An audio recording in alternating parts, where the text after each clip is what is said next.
আওয়ামী লীগের core ideology Sheikh Hasina মানে নাই, বাট পার্টিগত কোর ইডিওলজি ছিল লিবারেল ডেমোক্রেসি।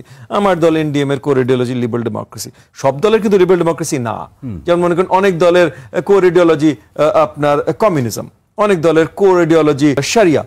ওই জায়গায় বলছি কোর আইডিওলজিতে আসলে আমরা সবাই মোটামুটি এক। এই যে লেভেল প্লেইং ফিল্ডের প্রসঙ্গ নিয়েও এক ধরনের মতপার্থক্য আছে, কোন অর্থে কে কিভাবে দেখছেন সেটি আছে, পাশাপাশি নির্বাচন হওয়া না হওয়া নিয়ে যে রাজনীতি আছে এর অবসানটাও বা কোথায়, এই প্রশ্নটি আপনার কাছে আমি রাখলাম যেটা শামীম কামাল ভাইয়ের কাছে ছিল। তো ওনার প্রতি শ্রদ্ধা রেখেই বলবো কিছু কথা উনি বলেছেন যেগুলো আসলে রাজপথে সঠিক তথ্য না। মানে কেউ রাজনীতি করতে পারছেন না বা কিছু, এটা ঠিক না। হতে পারে ওনার দলের সাথে বা ওনার দলের কোনো নেতৃত্বে আছেন এমন কারোর সাথে বা দু একজনের সাথে কোনো আনফর্চুনেট কোনো ঘটনা ঘটেছে, আনসিমলি কোনো ঘটনা ঘটেছে, বাট এটা এখনকার বাস্তবতা না। গত 15 বছর মানে আমি আমলের 15 বছর আমরা যখন রাজনীতি করতে চেষ্টা করেছি, তেমন বহু জায়গা থেকে আমাদের অফিস ভেঙে দেওয়া হয়েছে। আমাদের কোনো একটা বেসিক মিটিং টিটিংয়ে পুলিশ এসে, মানে আমি বাহিনী নয়, পুলিশ এসে আমাদেরকে ছত্রভঙ্গ করে দিয়েছে। এগুলো হয়েছে, এখন এটা হচ্ছে, এটা আসলে কারণ আমরাও তো দেশব্যাপী, আমাদেরও সব জায়গায় লোকজন আছে, আমরাও খবর নেই। কিছু জায়গায় যে একেবারে এটা কিন্তু আবার তিনি বলেছেন যে লেভেল প্লেইং ফিল্ডের প্রশ্নে না, দুটোর একসাথে আমি বলছিলাম, জাস্ট বলছি এই ঘটনাটা। আর একই সাথে আরেকটা জিনিস আমি বলবো, এগেন কামাল ভাইয়ের প্রতি শ্রদ্ধা রেখেই বলছি যে উনি আওয়ামী লীগ সম্বন্ধে যেটা বললেন এইটাও আসলে আমি পুরোপুরি মানতে পারছি না। কারণ আওয়ামী লীগ গত 15 বছরে বা অ্যাটলিস্ট আমি যদি 2014 থেকে শুরু করি, তাহলে পার্টি হিসেবে, ব্যক্তি হিসেবে না, পার্টি হিসেবে তারা পুরো দেশে তারা অর্থনৈতিক লুটতরাজ করেছে। পার্টি হিসেবে তারা পুরো দেশে প্রত্যেকটা নির্বাচনে ভোট লুট করেছে এবং বারংবার, যদিও পার্টির প্রাইমারি লিডারশিপ গুম খুনের সাথে জড়িত ছিল, কিন্তু জুলাইতে এসে আপনার প্রত্যন্ত অঞ্চলেও মানে একদম পরিষ্কার তারা প্রমাণ দিয়েছে যে আওয়ামী লীগের নেতৃত্ব জুলাইয়ের হত্যাকাণ্ডগুলোর সাথে জড়িত ছিল। সো এই যে এতগুলো ক্রিমিনাল অ্যাক্টিভিটি 10-15 বছর ধরে, তারপর আপনি হঠাৎ করে বলতে পারেন না যে যারা এটার সাথে আওয়ামী লীগের নেতৃবৃন্দ সবাই ভালো কি খারাপ। না, অনেক হাজার হাজার লক্ষ লক্ষ ভালো ব্যক্তি আছে আওয়ামী লীগের, ঠিক আছে, তারা নেতৃত্বে ছিল না। তারা নেতৃত্বে ছিল না বলে আওয়ামী লীগের এই অবস্থা হয়েছে। যেই লোকটা একটা নির্বাচনে ভোট চুরি করেছে, ভোট চুরি করতে সহযোগিতা করেছে, সে অন্য কোথায় কত ভালো লোক এটা দেখার বিষয় না তো ভাই। সে আইনের চোখে বিশাল আসামি। বাংলাদেশে এখন প্রচলিত আইনের চোখে পিনাল কোড বলেন আর যেটাই বলেন না কেন, আরপিওই বলেন, বিশাল আসামি। সো তাকে নিয়ে ভালো আলোচনা করা আসলে কোনো ধরনের, এটা একটু বলুন যে নির্বাচন হওয়া না হওয়া নিয়ে যে রাজনীতি শুরু হয়েছে। আচ্ছা, এখন আসি নির্বাচন হওয়া না হওয়া নিয়ে। দেখেন, নির্বাচন না হওয়া নিয়ে রাজনীতি যেই দুই একটা দল করছে, তার ভেতরে আমরা যদি জামাত নিয়ে কথা বলি, বাংলাদেশ জামাত ইসলাম তারা প্র্যাগম্যাটিক রাজনীতি করে। তারা যদিও ঐতিহাসিকভাবে অনেকগুলো ভুল করেছে, মানে 47 বলেন তারা একটা বড় ভুল করেছে, 71-এ তো শুধু বড় ভুল করেনি, এর চেয়েও বড় ভুল করেছে। এর আগেও বাংলাদেশের রাজনীতিতেও তারা অনেকগুলো বড় ভুল করেছে। হয়তো এখানেও তারা একটা বড় ভুলের মতো আওয়াজ দিচ্ছে। তবে আমার মনে হয় না এত প্র্যাগম্যাটিক নির্বাচন কেন্দ্রিক একটা রাজনৈতিক দল তারা নির্বাচন বর্জন করবে। আমার যেটা ধারণা, তারা একটু আওয়াজ তুলছে, কারণ নির্বাচন না, তারা তো বলছে যে এনসিপি এবং জামাত বলছে তো সংস্কার ছাড়া নির্বাচন হতেই দিবে না। একটা করে যাচ্ছে। আচ্ছা, বলুন। হ্যাঁ, আর জামাত আসলে পিআর এর কথা বোধহয় বেশি বলেছে, সংস্কারের কথা বেশি বলেনি, যতদূর আর কি অ্যাটলিস্ট আমি শুনেছি বা দেখেছি। সো জামাত প্র্যাগম্যাটিক রাজনীতি করছে, তারা কিভাবে আরেকটু পাবলিক সাপোর্ট বাড়াতে পারে, কিভাবে একটু আওয়াজ বাড়াতে পারে রাস্তায় নির্বাচনের আগে। এবং আমরা দেখেছি ইতিমধ্যে তারা বিএনপির সাথে নেগোসিয়েশনসেও গেছে কিভাবে তারা তাদের সিটের সংখ্যা বাড়াতে পারে। সো সেখানে এখন অনেক কিছু, এখন আপনার বুঝে নিতে হবে যে আগে অ্যাটলিস্ট 4টা দল ছিল যাদেরকে গোনা যেত, বিএনপি, আওয়ামী লীগ, জাতীয় পার্টি, জামাত। শেখ হাসিনা আওয়ামী লীগকে যেমন ধ্বংস করে দিয়েছে, জাতীয় পার্টিকেও ধ্বংস করে দিয়েছে। মানে জাতীয় পার্টির কোনো নেতা কর্মী এখন ইন্টারেস্টেড না জাতীয় পার্টি নির্বাচন করবে কিনা এই জিনিসটাতে। সো তাহলে জাতীয় পার্টিও গণ, আওয়ামী লীগও গণ। সো জামাত একটা সুবিধা নিতে চেষ্টা করবে, তারা যেহেতু ওই 4টার ভিতরে শুধু দুটোই বাকি আছে, বড় দল বিএনপি আর অন্যদিকে জামাত। জামাত একটা সুবিধা নিতে চেষ্টা করবে যে তারা একটা প্রেশার তৈরি করতে চেষ্টা করবে যে তারা যাবে কি যাবে না, এই ভয় দেখিয়ে বিএনপির কাছ থেকে আর কি পেতে পারে। আর বাকি যদি আমরা এনসিপিতে আসি, এটা তরুণ, বিএনপির কাছে আর কি পেতে পারে মানে কি, ভোট দিবে জনগণ? না, সিট ছাড়। আচ্ছা, সিট ছাড় ভাই, ভোট তো জনগণই দিবে, কিন্তু সিট যদি ছেড়ে দেয় তাহলে অনেক বড় সুবিধা না? এটা একটা বড় বিষয় আছে, সাথে অবভিয়াসলি জনগণের। বিএনপি কি জামাতের প্রার্থীদের জয়ী হওয়ার নিশ্চয়তা দিচ্ছে নাকি? না, ছাড় দেয়া। এটাও একটা বড় সর্ট অফ প্রাপ্তি হতে, এটাও একটা রাজনীতি, ভোটের রাজনীতি, কম্পিটিশন। ভোটের রাজনীতিতে আপনি কতগুলো সিট পাবেন, অন্য সবকিছু আপনি বাদ দিয়ে দিবেন, শুধু সিট নিয়ে আপনার খেলা। এনসিপি যে বক্তব্য দিচ্ছে যে এই হলে নির্বাচন হবে, তা না হলে ফেব্রুয়ারিতে নির্বাচন হওয়ার প্রশ্নে তাদের দ্বিমত আছে। দেখেন, এনসিপি যেহেতু নতুন দল, হয়তো নির্বাচনী অভিজ্ঞতা তাদের কম, এটা আমরা ধরে নিতে পারি। তো সেই আঙ্গিকে তারা নির্বাচনকে কিভাবে দেখছেন, এবং আমরা ইতিমধ্যে দেখেছি অনেকগুলো দলেরই, আমি শুধু এনসিপি বলবো না, এগেন ওরা নতুন দল, অনেকগুলো দলেরই অনেকের মুখ দিয়ে আমরা অনেক ধরনের কথা শুনেছি যেগুলো আসলে দলীয় নেতৃবৃন্দ বা একটা আপনার দায়িত্বশীল দলের নেতৃবৃন্দ থেকে আশাভাজন না। তো ওরকম এনসিপির কিছু নেতৃবৃন্দ কথা বলছেন, অনেকেই বলছেন এগুলো না করাই ভালো আমি মনে করি। একই সাথে আপনার বেশ কিছু আলোচনা এখানে এসেছে। দেখেন, অনেকদিন ধরে বাংলাদেশকে বিরাজনীতিকরণের একটা প্রচেষ্টা অনেকের মধ্যে আছে। স্পেশাল কিছু চিন্তাবিদ আমাদের দেশে আছেন, কেউ হয়তো পাগড়ি পরেন, কেউ পরেন না, যাদের ফলোয়াররাও কিন্তু এখন সরকার থেকে শুরু করে অনেক জায়গায় খুব শক্তভাবে প্লেসড। আবার গত 12 মাসে আমরা দেখেছি এগেন সরকার, মানে সরকার প্রথমে যেটা বলছিলাম আর কি, অন্তর্বর্তীকালীন সরকারের উপদেষ্টা মণ্ডলী। এখন আপনি যদি বাইরে চলে আসেন, সরকার অপারেশনাল সরকার যেটা, কাঠামোগত সরকার যেটা, অ্যাডমিনিস্ট্রেশন, সরকারি অ্যাডমিনিস্ট্রেশনে বেশ কিছু ধরনের লোকজন তারা পদায়ন পেয়েছে বা রেসপন্সিবিলিটি, দায়িত্ব পেয়েছে, যারা একে তো একটা বড় গ্রুপের ভিতরে আছে যারা একসময় এর আগে স্বৈরাচারের সঙ্গী ছিল, আর আরেকটা গ্রুপ নতুনভাবে ইনক্লুডেড হয়েছে এই সরকারি অ্যাডমিনিস্ট্রেশনের ভেতরে, যারা লিবারেল ডেমোক্রেসি, মানে আমরা যে জিনিসটা চাই।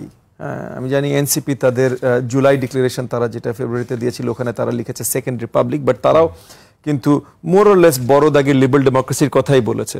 সো তাহলে আসলে সেকেন্ড রিপাবলিকের দরকার নেই, সেটা ভিন্ন আলোচনা। আমার যতটুকু মনে আছে তারা একটা মধ্যপন্থী প্রক্রিয়ার কথা বলেছে।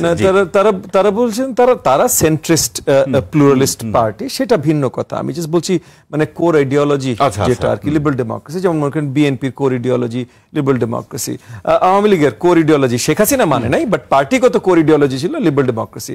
আমার দল এনডিএম এর কোর আইডিওলজি লিবারেল ডেমোক্রেসি। সব দলের কিন্তু লিবারেল ডেমোক্রেসি না। যেমন মনে করেন অনেক দলের কোর আইডিওলজি আপনার কমিউনিজম, অনেক দলের কোর আইডিওলজি আপনার কি বলে শরিয়া। সো ওই জায়গায় বলছি কোর আইডিওলজিতে আসলে আমরা সবাই মোটামুটি এক। তো ওই জায়গা থেকে বলছি যে মানে সরকারের অনেক জায়গায় এরকম অনেক লোকজন বসেছে, অনেক চিন্তাবিদ আছে যাদের ভিন্ন ধরনের চিন্তাধারা, যেগুলো হয়তো আমাদের গণতন্ত্র থেকে দূরে নিয়ে যেতে পারে বা দূরে নেওয়ার একটা প্রচেষ্টা আছে। এগুলো চলছে ভাই। এখন কেউ এটাকে অদৃশ্য শক্তি বলছে, কেউ আমরা হয়তো সামনে অ্যাক্টিভ শক্তি হিসেবে দেখছি, এবং এদের একটা প্রচেষ্টা আছে। দেখেন, তরুণরা সবচেয়ে, উইথ নো ডিসরেসপেক্ট, তরুণদেরকে অসম্মান না করেই বলছি যে তরুণরা তরুণ কারণ তাদের অভিজ্ঞতা কম, তার জন্যই তারা তরুণ, এবং তার জন্য কিছু ধরনের মানুষজন তাদেরকে হয়তো ম্যানিপুলেটও করতে সক্ষম হতে পারেন অনেক ধরনের কথাবার্তা। কিন্তু এই তরুণরাই তো সাহস নিয়ে বন্দুকের সামনে দাঁড়িয়েছে বলেই বিশ্বের পরিবর্তন হয়েছে বা পরিবর্তন। দাঁড়ান, বন্দুকের সামনে আমরা সবাই দাঁড়িয়েছিলাম প্রথমত, এটা হলো একটা। হ্যাঁ, আমরা সবাই দাঁড়িয়েছি, যেহেতু তরুণদের কথা বললেন তাই সেই কথা বললাম। তাহলে তরুণদের সাথে সবাই যদি দাঁড়িয়েছে, তাহলে শুধু তরুণ কেন বলবেন? আর দুই হলো যে বিশ্বের আজ পর্যন্ত কোনো আন্দোলন আছে যেখানে তরুণরা দাঁড়ায় নাই? ৭১ কি তরুণরা না বুড়ারা দাঁড়িয়েছিল? মানে ৫২-তে তরুণরা না বুড়ারা দাঁড়িয়েছিল? আপনি যে কোনো রেভলিউশন, ফ্রেঞ্চ রেভলিউশন যান, মানে আমেরিকান রেভলিউশন যান, যে কোনোটাতে যান, এটা তরুণরাই তো দাঁড়ায় ভাই। তরুণরা শরীর দিয়ে দাঁড়ায়, আর যারা বয়োজ্যেষ্ঠ তারা তাদের মেধা দিয়ে দাঁড়াতে চেষ্টা করে। এই আন্দোলনটা হয়তো একটু ডিফারেন্ট ছিল, যেখানে সব বয়সী লোকজনই রাস্তায় দাঁড়িয়ে গেছে, সব বয়সী, মানে হাসিনা বিরোধী আন্দোলন, যেটা আর কি ভাইও বলছিলেন, মানে এখানে আমরা সবাই এক হয়ে গেছি, এবং আমরা কি কারণে এক হয়েছি এটা যে কোনো একজন বলাটা মুশকিল। না, এখন এটা বলেন যে নির্বাচন হওয়া না হওয়া নিয়ে যে বিতর্ক, এই বিতর্কের শেষ কোথায়? দেখেন, বিতর্ক করতে চাইলে তো বিতর্ক কোনো শেষ নেই। যারাই বিতর্ক প্রতিযোগিতায় ছোটবেলায় অংশগ্রহণ করেছে তারা জানে ভাই, আপনি বিশ্বাস করেন আর না করেন, টপিক যদি আপনাকে দিয়ে দেওয়া হয়, আপনি দিনের পর দিন সেটা নিয়ে বলতে পারবেন। বিতর্ক এইভাবেই কাজ করে, এটাকেই বলে the art of rhetoric. Sir, বিতর্কে না যে আসলে আমাদের মূল, সবসময় মূল আমাদের লক্ষ্যটা ছিল দেশটাকে কিভাবে আমরা গড়তে পারি। তো এই যে এখন কিছু আলোচনা আসলো, দেখেন গত এপ্রিল মাস থেকে এই অগাস্ট মাসের ভিতরে সিলেটের সাদা পাথর গায়েব হয়ে গেছে। আচ্ছা, এখন যে কোনো কিছু হয়ে গেছে, এটার জন্য দায়ী কে? সরকার। সরকারের বাইরে আপনি অন্য কাউকে দায়ী করতে আসলে পারেন না, একটা দলকে দায়ী করতে পারেন না, যে চুরি করেছে তাকে দায়ী করতে পারেন, যদি ডাকাতি গ্রুপ হয়ে থাকে তাকে দায়ী করতে পারেন। যেমন মনে করেন আওয়ামী লীগ সরকার যখন ছিল যা কিছু হয়েছে যেটাই করুক না দোষ তো ভাই আমরা আওয়ামী লীগ সরকারকে দিব। কেন? কারণ সরকার সেটা কেন ঠিক করতে পারে নাই, সরকারের পারছে না কেন সেটা বলে, কোথায় ছিল, পারছে না কেন? পারছে না তো অনেক ধরনের ইনএফিশিয়েন্সি, অনেক ধরনের ইনএফেক্টিভনেসের জন্য, এবং আরেকটা বড় কারণ হলো অন্তর্বর্তীকালীন সরকার যখন অনেক লম্বা সময় থাকে তাদের পারার কথা না। যেমন আমি আপনাকে পার্সোনালি একটা কথা বলি, আমি বেশ কয়েকজন মানে মাননীয় প্রধান উপদেষ্টা কখনো এই কথাটা আমাকে বলেননি, বাট তার কাছের বেশ কয়েকজনের কাছ থেকে আমি এই কথাটা শুনেছি যে মাননীয় প্রধান উপদেষ্টা এই টাইপের হয়তো দুঃখ ব্যক্ত করেছেন যে আমি তো রাজনৈতিক দলের সরকার চালাই না, সো আমি প্রধানমন্ত্রী আর বাকি মন্ত্রীরা আমার দলের নেতা এটা তো না, সো কেউ তো আমার কথা শুনে না, সো আমি কাউরে আমার উপদেষ্টা মন্ডলী সবাই আমার কথা শুনাইতে পারি না, এই ধরনের নাকি সর্ট অফ দুঃখ প্রকাশ। এগেন আমি ওনার কাছ থেকে শুনি নাই, ব্যক্তিগত পর্যায়ের আলোচনায় আপনি শুনেন, আমি ব্যক্তিগত পর্যায়ে এবং ওনার কাছ থেকে শুনি নাই, বাট পয়েন্টটা হলো ইটস সিম্পটোম্যাটিক, যেটাই শুনবেন সেটা সিম্পটোম্যাটিক। তো সিম্পটোম্যাটিক হলো যে একটা অন্তর্বর্তীকালীন সরকার যখন অনেক লম্বা সময় থাকে তারা, এবং তারা দেখেন শুরুতেও মানে একদম প্রথম থেকেও আজ পর্যন্ত মানে একদম এই অগাস্টে মানে এক বছর পর এই অগাস্টের 5 তারিখে এসে